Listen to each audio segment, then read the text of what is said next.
welcome to the fall season kickoff of the Girls Talk Real Talk podcast. And we are going to be working on our woke series for the next couple of months to begin the conversation with our audience members and to give them the tools and the information that they need to be able to have these same conversations within their sphere of influence and their circle and their tribe. And so to start the show off, I have something that I wanted to share with the audience. And then we are going to introduce our guests, which is Erin and Ericka Sallee of the E&E series. And again, I'm so excited that you guys are here. I am so pumped that you guys are here. Okay, so if we really pay attention to what's going on, we will see what is happening right in front of our eyes without any commentary being necessary. I challenge you, each audience member and everyone that's listening on the podcast, that we were made different for a purpose. That purpose is to allow our individual and our collective uniqueness to be seen through our differences, thereby creating a platform on which we can come together and create an atmosphere of inclusion and acceptance for all people. A society where all people are valued, heard, and accepted simply because they are a member of the human race. So again, we have with us today, Ericka and Erin Sallee of the E&E series. And I have been watching you guys, and every so often I'll chime in a little bit. Sometimes I'll just kind of be a peeping Tom and watch what's going on. But I'm going to give you an opportunity to introduce yourselves to the audience of who you are, and then we'll kind of get into E&E series and what that's about and how that all got started. So I don't care who starts first, but just introduce yourselves to our audience. Yeah, I can go first. My name is Erin. I am a senior at LIM College, which is a business school that specializes in the fashion industry. It's located in the heart of New York City, Midtown East. And I'm studying fashion merchandising, specifically retail buying and planning, which essentially is buying and planning sales, inventory, things like that for retail stores. So that's kind of what I'm up to. I'm Zoom schooling like everybody else. And but yeah. So I'm Ericka, and before anything else, I am a mom. So I'm super proud of her, and I have a 12-year-old son. And when I'm not mom, I am a personal professional development coach. And so I get excited to have these types of conversations because I do believe that this is where transformation starts, even if it's right here. So we are super excited to be here with you and your guests, and we're privileged that you asked us to be part of the fall kickoff. Yeah. Well, the reason that I asked, and I have to be very, very honest and transparent, I was watching you guys, and I was thoroughly impressed with Erin. Mm-hmm. A lot of times when we have our young people, they do not have the tools to be able to speak and be able to get their point across in a way that makes people think, and it makes people stop and take notice of what you're talking about. And then the other reason was because at the end of every podcast, you're like, wait a minute, one more thing. Okay, she's gonna kill me. She's gonna kill me. But wait a minute, one more thing. And then you'll drop another nugget, and then you say, okay, I'm done, for real. I'm done. And so, I'm working on that. but it's just your chemistry. So the E&E series. Mm-hmm. Give us the backstory on the E&E series. Yeah. Mm-hmm. So, like everybody else in this social climate that we're in, we found ourselves trying to process everything that was happening, from George Floyd to Breonna Taylor to Jacob Blake and everything in between, and thinking about the political climate and how the two of them were very intermingled, and recognizing that we had to have a conversation as a family to try to figure out, okay, what's happening, and what do we do with our feelings, trying to understand, trying to process, And she had been watching Station 19, which is an Yeah, ABC so, series. well, I'll piggyback off of the last thing that you said. The conversations that we've been having with the family are, a few of many. And so we kind of were like, how can we expand this? How can we be a part of the conversation in a bigger way and just expand it to our circle a little bit more? So yeah, I had been watching Station 19, which is another Shonda show, if you're not familiar with it, but Scandal. yeah, Scandal, Grey's, Yes. How to Get Away with Murder is the other one, but Station 19 cast is doing what they have called hashtag 19 for 20, where for 19 weeks they have been and will continue to give a word, a phrase, or something like that. Each cast member is taking a turn doing like, a few minute video, just explaining it, being like, hey, we're learning together, we're in this together, here's the topic for this week, talk about it, maybe do a live, something like that, and just kind of open up the space for discussion. And we were like, that's super, it was simple, it wasn't intimidating because it was something that you could have on and just kind of take it in a little bit and then process, hopefully research more after that, and then see what you could, what else you could do to be a part of that conversation even further. So yeah, so we got to give props to Station 19 for, first of all, for her being tapped into it enough to feel like she was getting something from it, and then we could kind of take it and continue it on. It's such a the issues that we're talking about are so big that we need to be having multiple conversations. And I will say, of course, it's supposed to be like really quick.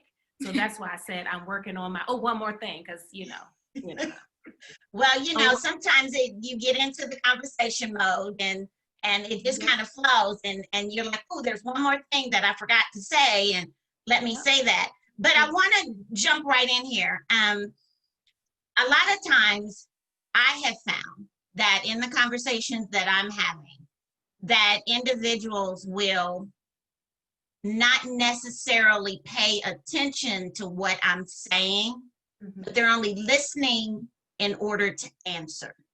So in the conversations that you guys have been having since the E&E series started, what has been your experience in that regard? So there's been a couple of things. I see that we get a lot of feedback in terms of, oh, good topic, hadn't thought about that. And I feel like, there's some people who are probably watching and may not know what to say. And that's okay, because, we may not always know how to chime in. Our goal is that if people hear something and can take it away and research, as Erin said, and start having the conversations in their circles, then we kind of expand the knowledge. I don't know if you've had any comments or had people responding to you in a different way. Yeah, I don't know that I've seen, I feel like it's maybe not that we haven't gotten the negative feedback to our face is the thing. So I feel like people are either looking and they're engaged, and when they comment and it's great. But I feel like for those who haven't given us that negative feedback, it's that feeling discouraged from the conversation. And I think it's just because of the stigma, quite honestly, around it, and how taboo it might feel, or how, people are, it's a huge thing to talk about, and there's so many different complex layers to it that it's understandable if people, don't come right out and maybe, either comment because they don't exactly know how or what to say, but also because maybe they're trying to figure out their own journey. So I don't know that I've seen anything negative, but that doesn't mean that people aren't out there, I'm sure we get the eye rolls in the past, I'm sure of it, because it's natural. And I think that that's, we just have to be, my big thing is, we have to be open and willing to hear people's stories and share and listen. And so I've been enjoying that aspect of it. Absolutely. So, yeah. Okay, so along those same lines, how do you guys come up with the content that you're sharing? Because I had just did a class on unconscious bias. And then when I tuned in, you guys were talking about unconscious bias. So how are you coming up with the topics that you are speaking of each week? Yeah. Well, unconscious bias is one that you talk about a lot. Yeah. If you want to. Yeah. Like you, Michelle, I mean, I'm sharing unconscious bias concepts with some of my clients. And I think it's just, there's two things. So some of the things she heard on the Station 19's journey on this, in the same space, but other topics are things that we're talking about, or we're like, oh, what about this? Like just yesterday, she and I were just having a conversation about Jane Elliott, who, of course, you know, she is an amazing educator when it comes to discrimination and racial justice. And so she and I were talking, and she had one perspective and I had another perspective. And I'm like, oh, this is a topic. So we started off with a list of things, but as we're learning and growing and having our own conversations, it's like, oh, write that down. Yeah, new things that we find, conversations that we have, Stuff that current we're reading, events. yeah. Yeah, stuff that we, you know, are reading, because again, we're all kind of students in this together. Yeah. So it's just kind of, we roll with it. And if there's something that we feel like, all right, we want to shed a little bit more light, or research our own, you know, a little bit more, and then bring it to people, that's kind of how we go about that. So it really is developing as we go. Okay, so when you're developing the topics and you're discussing what you guys are going to talk about, I know you're two different generations that is doing the show, which I commend you, because sometimes that's a clash within itself.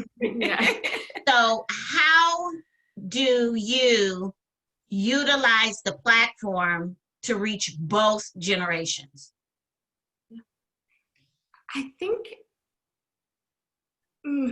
it's just sharing, you know, what we're doing. For me, I know that in the wake of everything going on since March, and I've really tried to step up on my end, because I feel like I've always had this like activist thing in me. It's just the way that I think. I'm curious about things and whatnot. So I've always had that internally and within the house. But when it came to my social media, I was like, I know that my audience is largely white.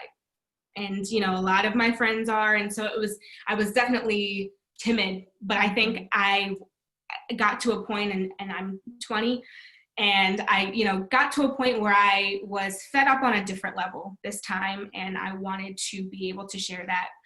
And so I started sharing resources for places to register to vote, and where to sign petitions and donate for causes and things like that on my stories on Instagram and things like that. And I was unapologetic about it, and I lost followers for it, and I loved it, because I was like, okay, this kind of shows me that certain people don't need to be in my circle if they want to turn a blind eye and don't want to listen to it. And I kind of stuck with it, and I I'm just trying to use my platform in a different way now. Which is great, because she's reaching her audience, and then I'm sharing, of course, in my space.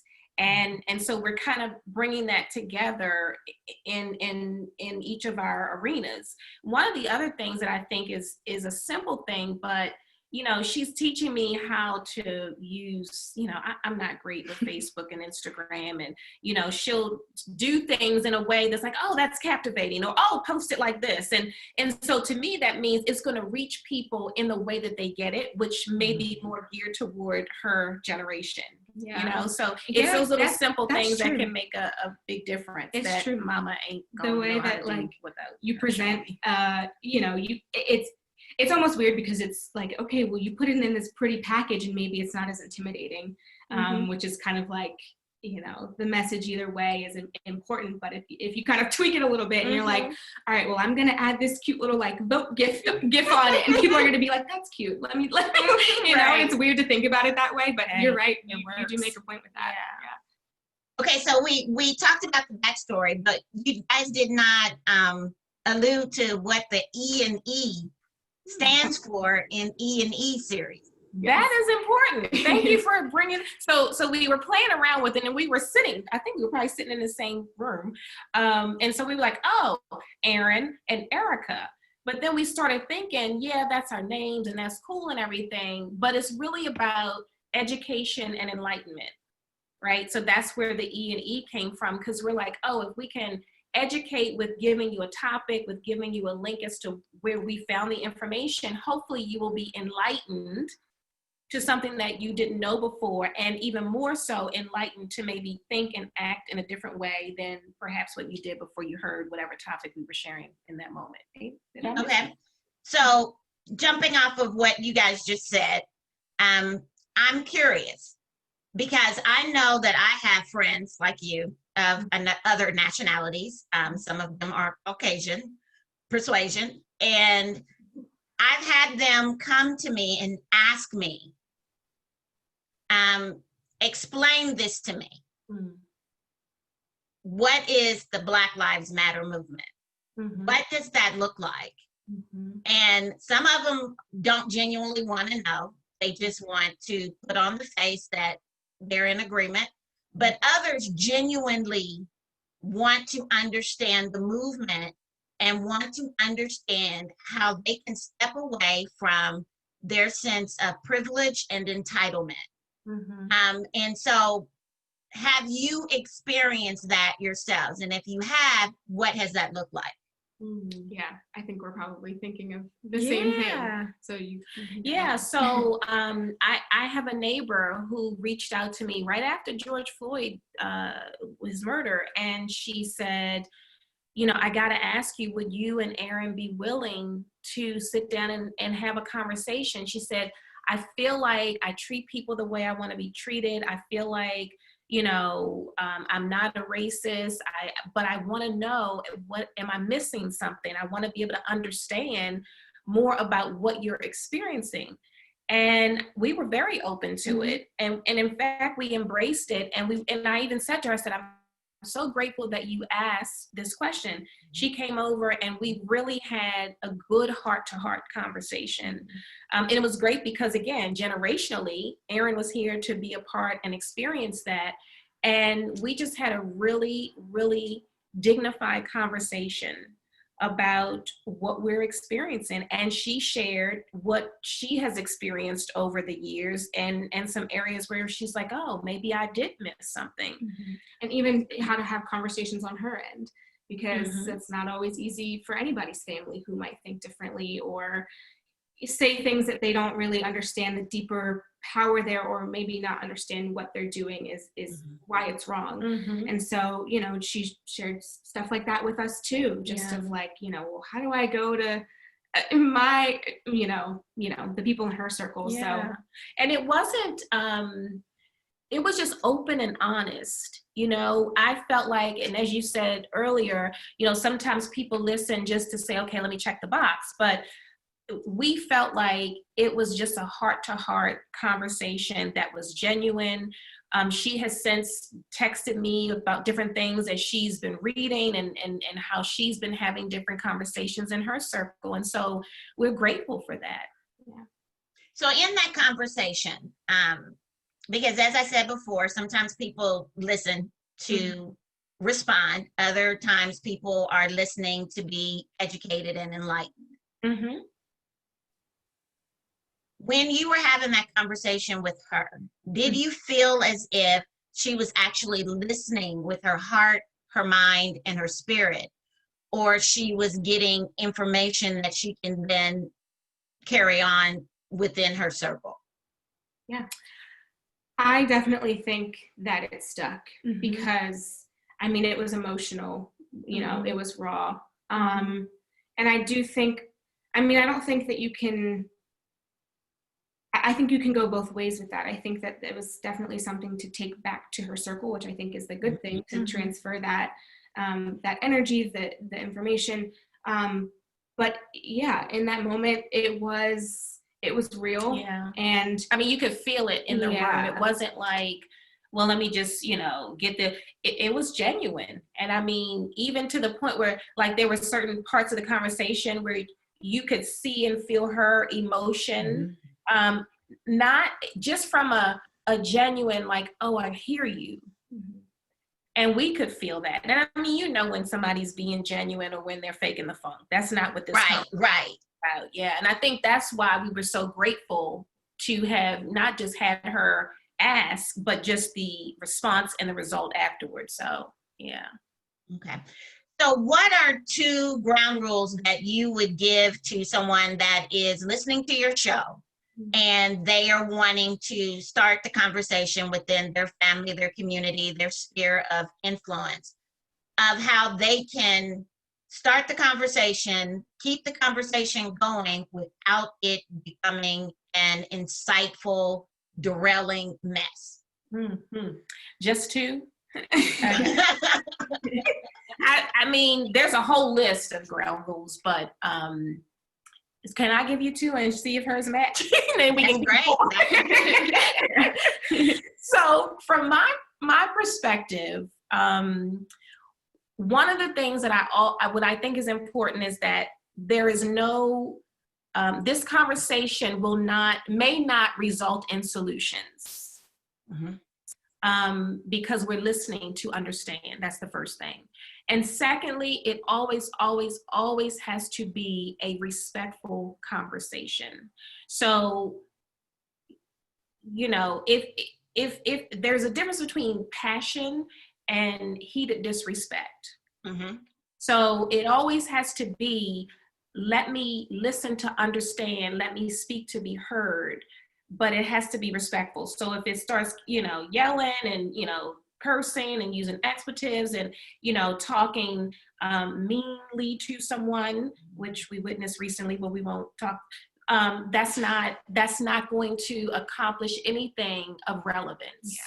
Yeah, talking to and with rather than at. So those are my two. Yeah, I definitely think, you know, you've got to go in the same thing. Like, I mean, you have to go into it on all sides really open, because if you don't go into it completely strict of like, okay, I'm ready to hear, you aren't going to get anything accomplished. But kind of going off of what you were saying with not, you know, you're not necessarily going to accomplish everything right there. You've got to unpack it because it's multi-layered.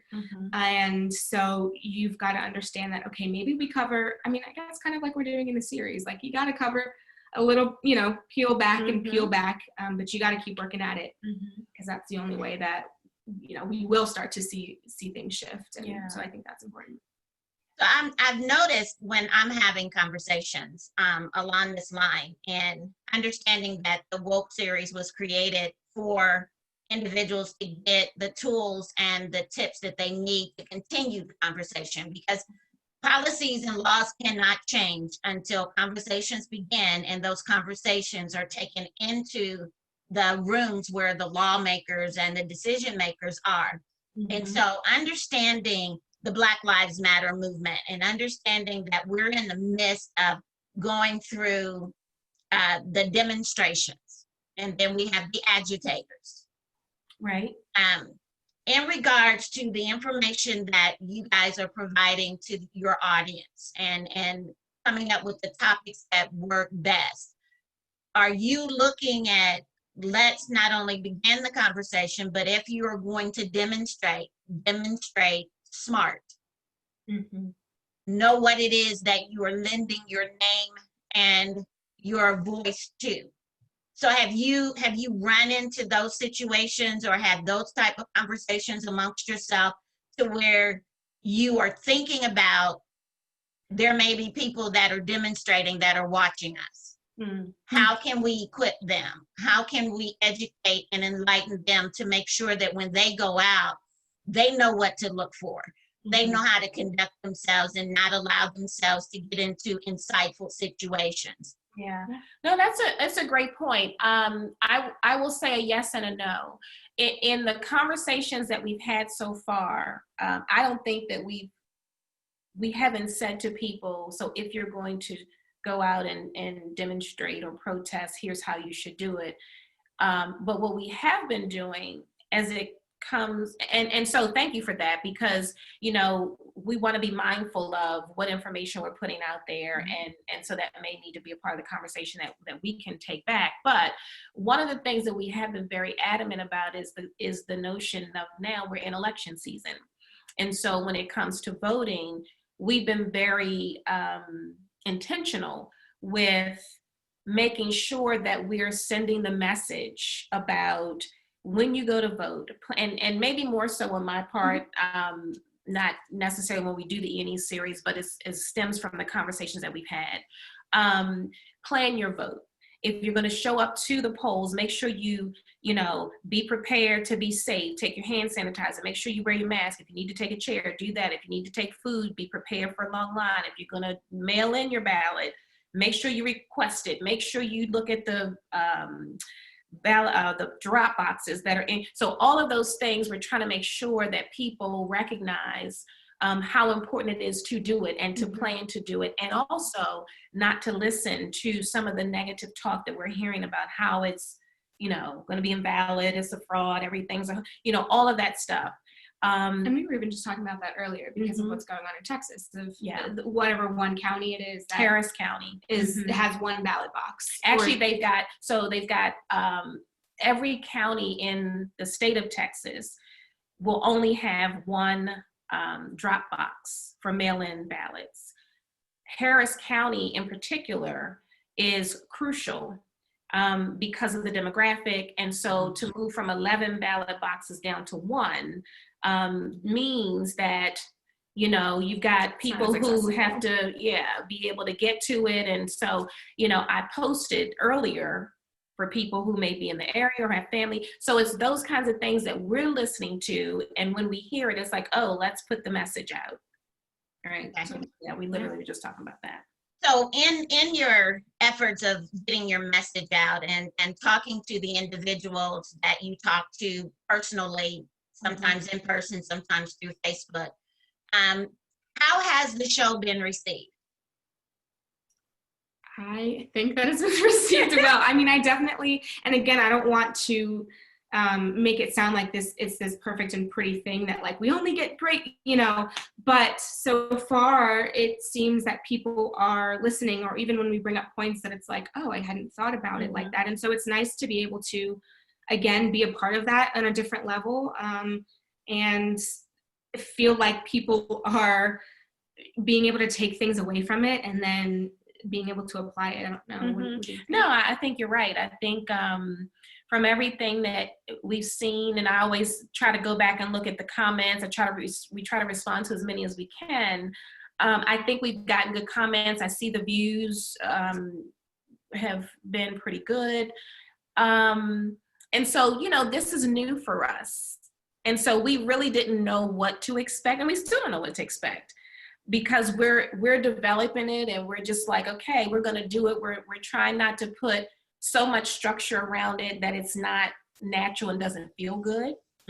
So at this point, I'm going to say it's been received well, and we'll just continue to see how it goes and how it evolves. And so we're just rolling with the punches. So. Okay, so I know, Ericka, you and I had a conversation prior to today's show, and we're still talking about having these necessary conversations, whether it's within your community, whether it's within your home, or whether it's within your tribe and or your sphere of influence. So knowing that I have 2 sons and 3 grandsons, and I know you have a son, getting into the conversation, what has that looked like for you as you're having this mother's conversation with your daughter and with your son in regards to the injustice and the inequality that they are going to face, and if not already have faced, will face the older they get and the more that they go out into the world? What has that looked like for you? So first of all, just so you know, he has 2 mothers. That would be me and her. No, I mean, I'm joking, but she really is a great support and influence from that perspective. But one of the things I share with you is that I guess it's been about a week, and I was just thinking about the fact that my son is 12, and we live in a predominantly white area, so he's one of a few Black kids at his school and in most of the sports that he plays. And so I said to myself, man, he's 12.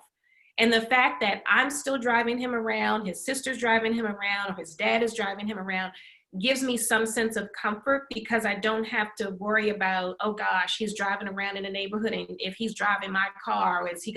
So one of the things that I know is that he's very mature. for 12. And so we don't mince words. He's very, aware of what's happening, and we talk about it. And, we talk about how we're feeling about it. I share with him, hey, listen, when you get ready to drive, the conversation that I'm going to have with you, or your dad or your sister's going to have with you about what you need to do if you get pulled over is going to be different than what your friends are going to be saying, because they're probably just going to talk about, hey, make sure you stop at the stop sign, make sure you come home at a certain time. We're going to be talking about that, and we're also going to say, and here's how you come home safely, right? You get pulled over, you got to keep your hands on the wheel, you've got to ask ask permission, and that's the thing that frustrates me, because I have to prepare him for that experience that I hope he will never have. But the reality. Okay, well, let me jump in here. Yeah. Because you said something that just triggered a thought. Okay. Understanding, and Erin, I want you to think about this as well. But understanding the social climate in which we live in, and the very real reality that we deal with on a day-to-day basis, and how we as women of color and our children and our family members are of color, the things that they face. So I guess I'm asking you, why does it invoke that level of emotion when you have to have this conversation with your son? It evokes the emotion because the question is, why do I need to have this conversation? Why do I need to say to you, it's not just about you following the rules of the road. It's about you following the rules of the social environment that has been created, whether people recognize it or not. And it's very easy for people to say, oh, no, that doesn't happen. That doesn't exist, because they haven't had the experience. Right. And they're not walking in the shoes that we're walking in. So that's the part that frustrates me, because I shouldn't have to have it, especially not in 2020. And by the time he drives, it'll be what, 2020, what's that, 8? I don't even know, in a few years, right? So that's what frustrates me. And even, here's, as we're talking about this, I'm even thinking about the fact that she drives my car. I have a nice car. And they are often in it together. So as I'm thinking about this, I'm like, well, hell, you got to be mindful too, even though you're a Black woman. But, and that's the part that frustrates me, because I have to have a conversation that somebody else doesn't have to have for the same event or action that's taking place. What do you think? Yeah, I mean, it's terrifying, because it's like I mentioned earlier, I had a whole another level of being fed up and so out of body feeling after George Floyd. I remember, and probably will never forget, sitting at the foot of my bed, kneeling, we're doing this again. Little did I know that we were going to do it a few more times after that. But it was just, it was frustrating, because I didn't have any answers in that moment. I didn't know why or how or why I had to make another donation. This was after Jacob Blake, this time that I'm referring to now. I came downstairs, sitting in this chair right here. Yeah, I was in my head, because I was like, why do I have to make another donation? Why do I have to try to get people to care? Put things on my story? Why do I have to share these links? Why do I have to try to make people want to vote? Live it. Yeah. It like I said, just this out of body, because we grieve it, and we do it every time. And so that's what is so frustrating, and it's terrifying when these victims look like your dad and uncle and brother, etc. And so in those moments, when it's so fresh and the wound is so new each time, it is like, what? That was the moment that we talked about E&E, because we were so frustrated, and I could feel her frustration. And as a mother, to have to say, I don't have the answers. And I think, that was we both in that moment didn't even really talk about it yet. I just kind of came down, said what I said, and then went back up to my corner. And it was we knew what was going on, and we knew it was like, okay, we've got to have another conversation about this, as we do each time. But in that moment, neither of us knew, neither of us could, be completely present yet. And then we had to kind of circle back and do it. So I think that cycle, and it feels like such a routine thing. Yeah. That's a part of it. And Michelle, let me say this before we this just came to me. I was talking with a mentee last night, and she said something to me that hit me in a different way as we were talking, and Erin just said it again. So she is the spouse of a police officer, and she is a Black woman. And she said to me, every time there is a Black man who is either shot and injured, paralyzed, or shot and killed, and there is an incident with a police officer, I'm grieving all of that. And so now when Erin's saying that, it's like we are going through a grieving process every time we see yet another Black man who is killed by a police officer.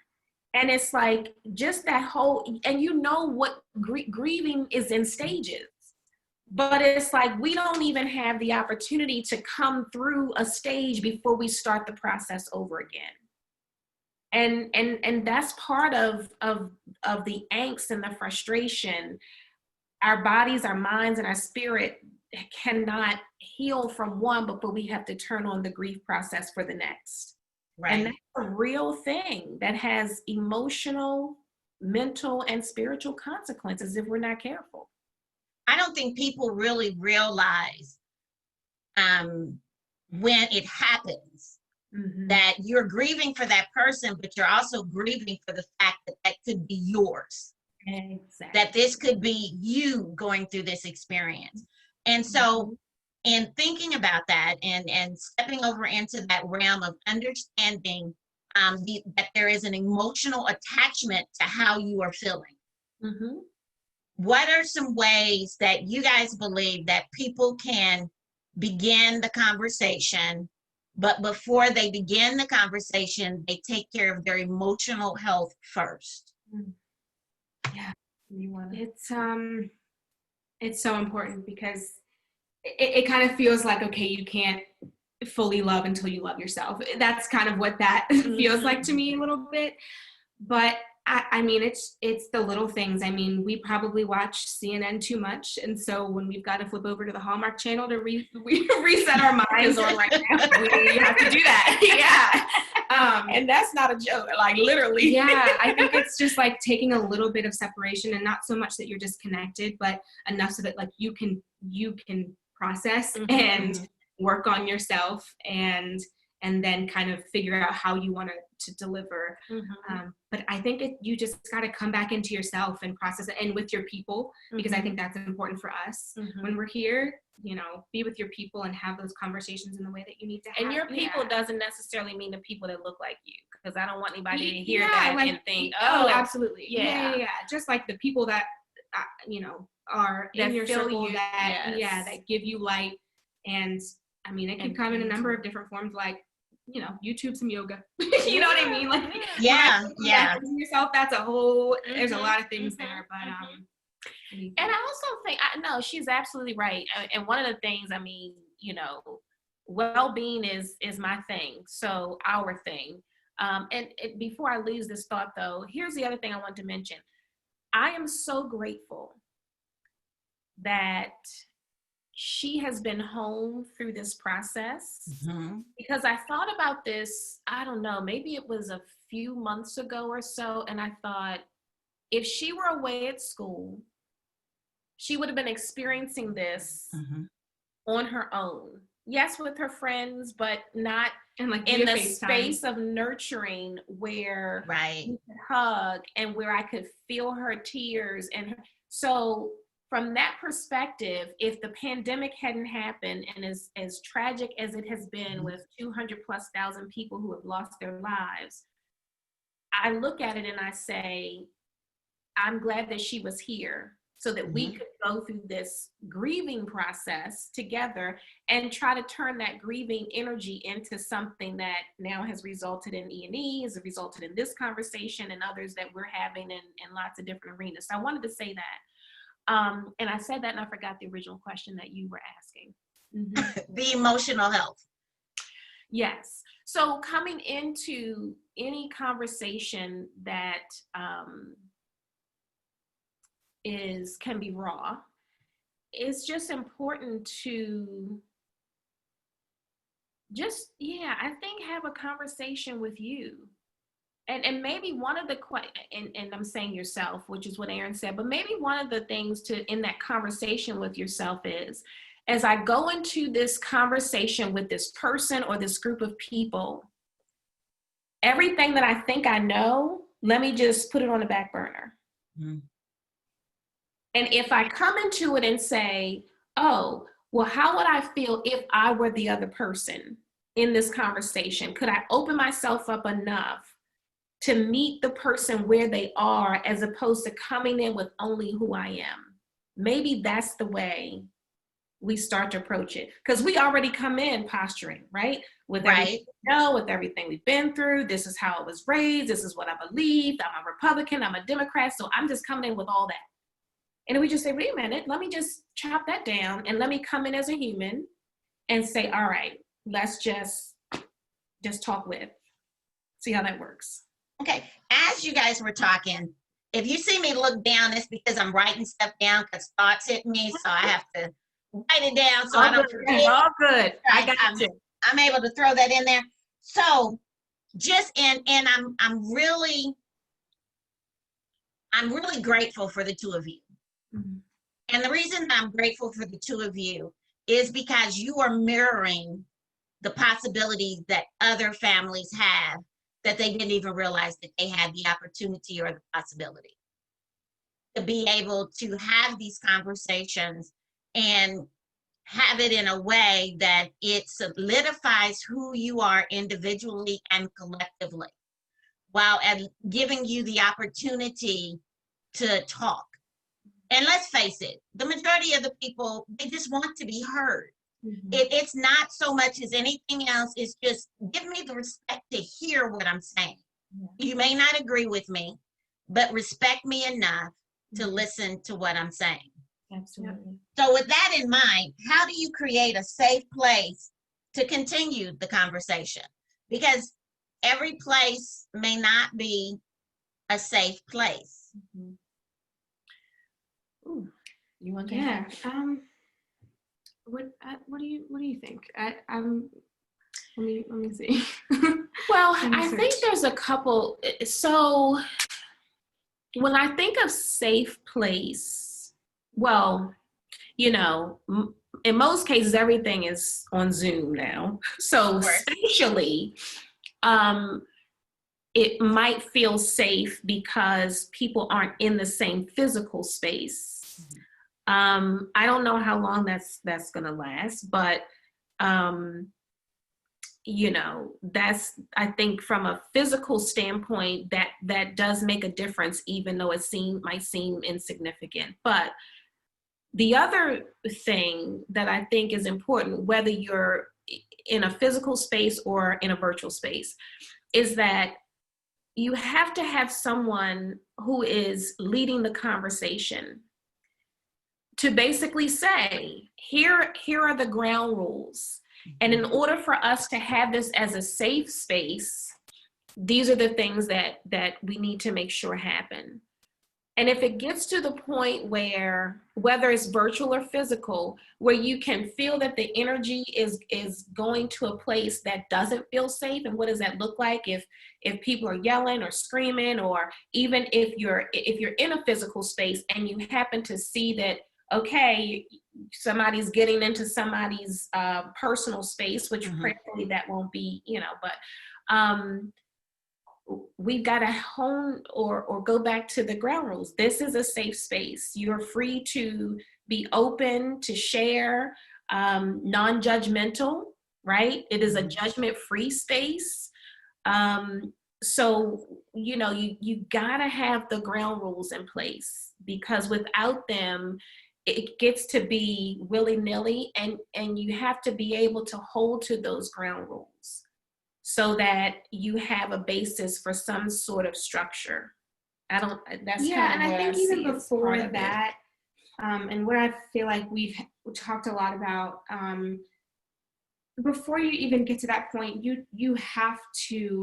we have to get into this collective state of willing, and because without that, there is no space. Yeah, that's true. So we have to understand, when there's things going on, not to immediately jump to, well, fill in the blank, with any possible excuse.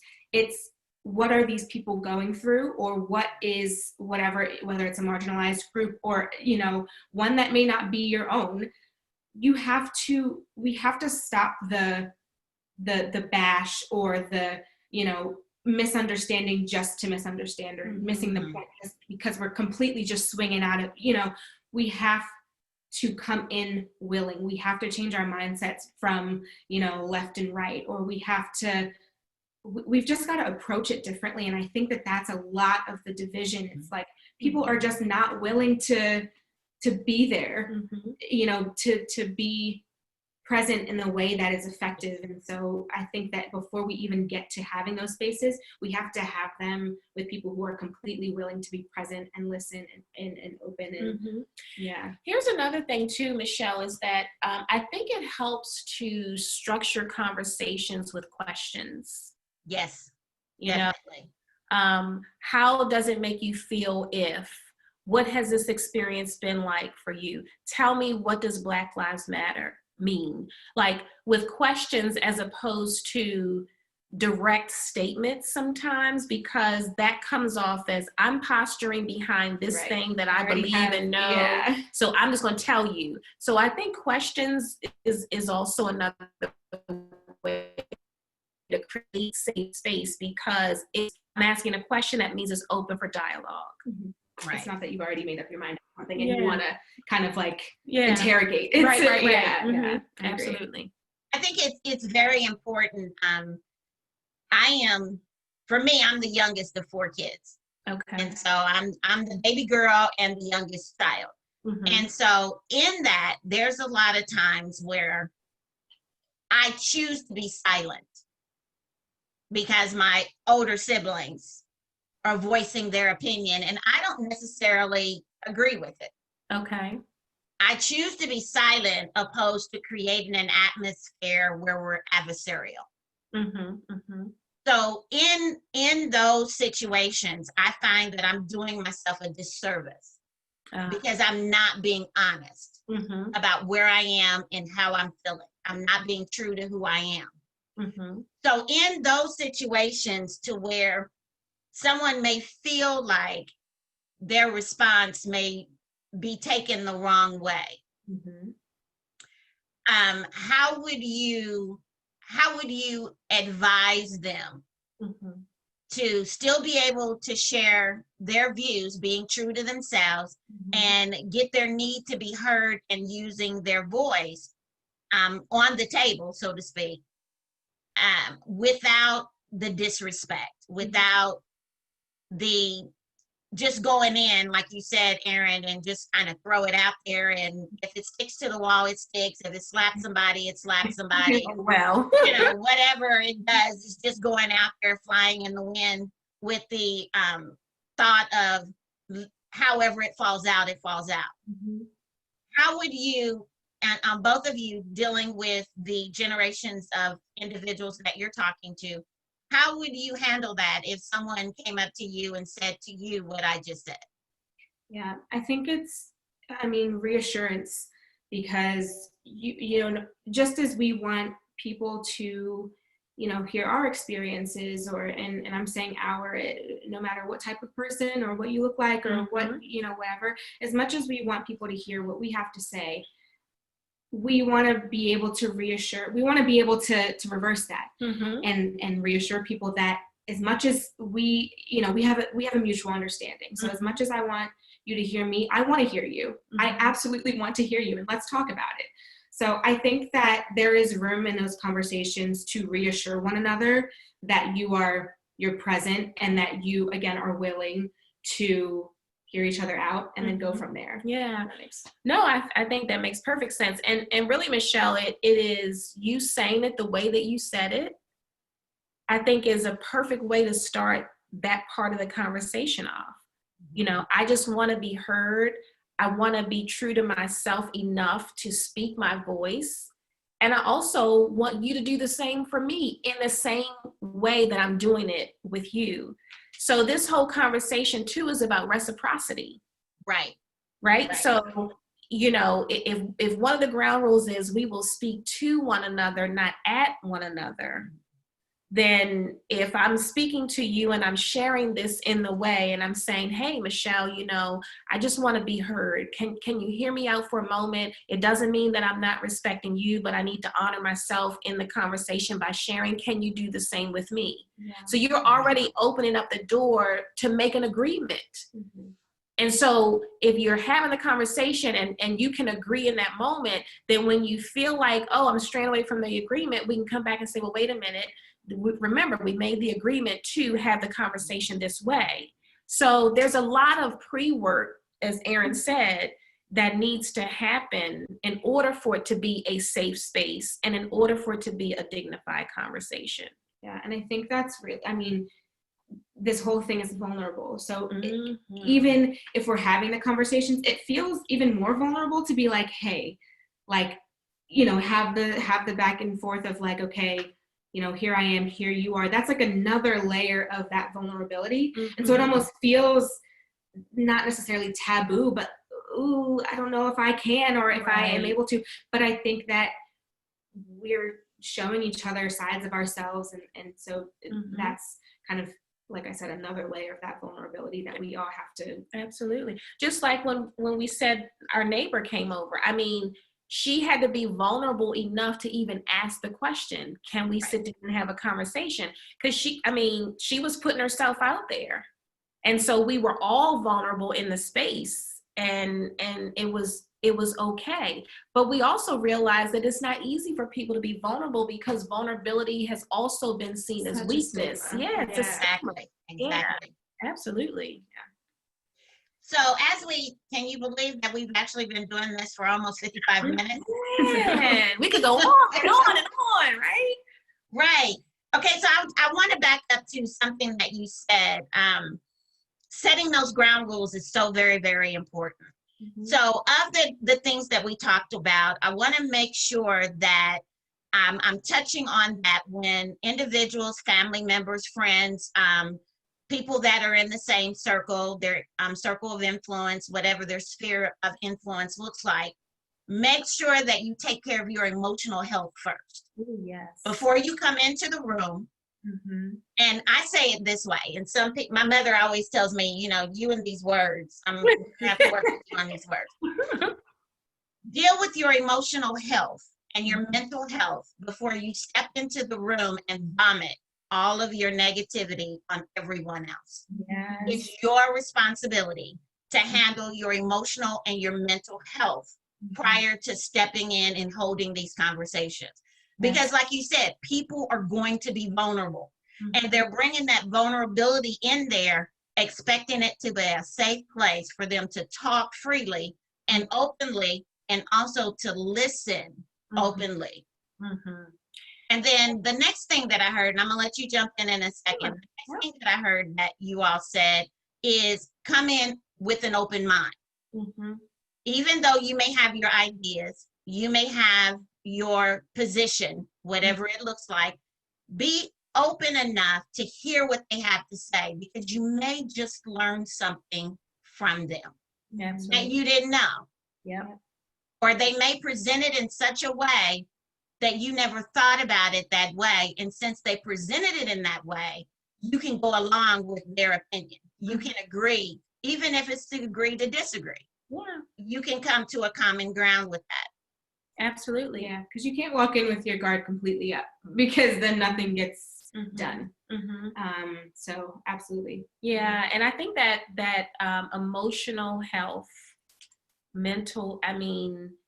just the mental cleansing, if you will, to just say, and even to just be honest with yourself and say, I know this is what I believe. I know this is how I'm feeling, but I've got to be able to make room for something else that I didn't know. Or, that's the essence of who we are. It's almost like, when you get to the 11th grade, right? You've gone through school all these years, so you've got all this knowledge. So when you walk into that classroom, you're like, okay, I know all this, but I'm sure there's something else that I'm getting ready to get that I didn't get the previous years. So it's just like that. And the emotional health is oh so crucial. And sometimes we've got to cleanse from all the stuff that we listen to, some of the people we listen to, and just allow ourselves that process. That's giving ourselves grace. Yes, definitely. Yeah. I really like the idea of after you get through watching all the CNN, go watch a Hallmark movie. Yes. Cleanse that palate a little bit. Let me tell you, and Hallmark movies, you already know what the plot is. You kind of know it's going. You can know. act it out yourself. You wrote the script, like you already know. Exactly. But it's so mindless that we gotta. It's do feel it. good. It's Yes. So definitely. Yeah, absolutely. If nothing else, it'll put a smile on your face. And Put so a smile on your face. you said something earlier today in your live, Ericka. And you had said that you were talking to a friend yesterday, and in a very calm, cool voice, she told you that everything is going to be all right. Yeah. She did. How many times have we needed to hear that? Just for somebody to tell us that we know that the world is crazy right now, okay? We're in the midst of a pandemic. We got a whole lot of other stuff going on in Washington. Yes. We've got a presidential election that is going off the rails. But to be able to know that within myself, that I can create an atmosphere where everything is going to be all right. Yes.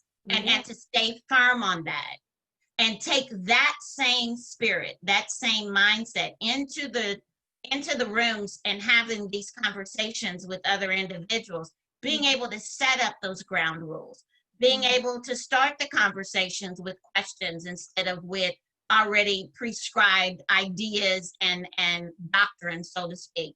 And then being open to listen. Absolutely. Not just listen with your ears, but with your heart, your mind, and your spirit. Makes all of the difference in the world. Ladies, I am so excited. Thank you. No, thank you. Has We been appreciate you. Absolutely. Thank you so much for all you do, and hopefully we can have more conversations like these. I believe that there will be more conversations like these. I believe that we just need to know how to do it. Yes, absolutely. And a lot of times we tell people what to do, but we don't tell them how to do it. Yeah. So as we close out the show, I want to close out with Dr. Martin Luther King's historical I Have a Dream speech. And I think it's so apropos for what we've been talking about and how it will bring in what our ancestors went through, my mother, your grandparents, even to what our children and grandchildren are dealing with today. So his speech goes like this.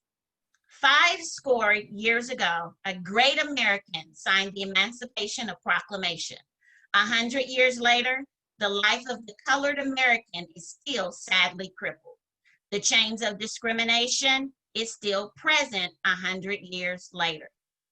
We have come to the nation's capital to cash a check.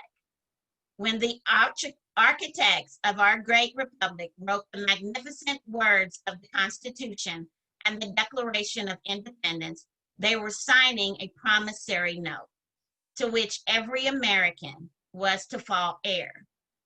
That note was a promissory note that all men, yes, Black men as well as white men, would be guaranteed unalienable rights to life, liberty, and the pursuit of happiness.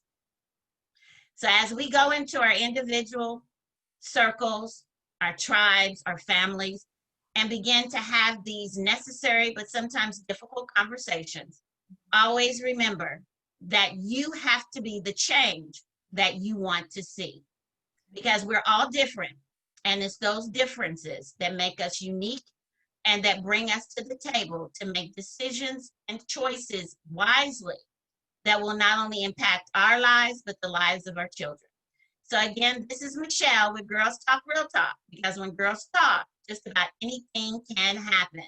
Thanks, Ericka and Erin, again for being on the show. I appreciate you. Thank you for sharing your wisdom. Thank you for allowing our audience to see your heart. And also, thank you for giving those tools and those tips that people can utilize when they go in to have their own conversations. So we'll see you again here next week at 6 o'clock on Thursday with another episode of Girls Talk Real Talk. Bye-bye.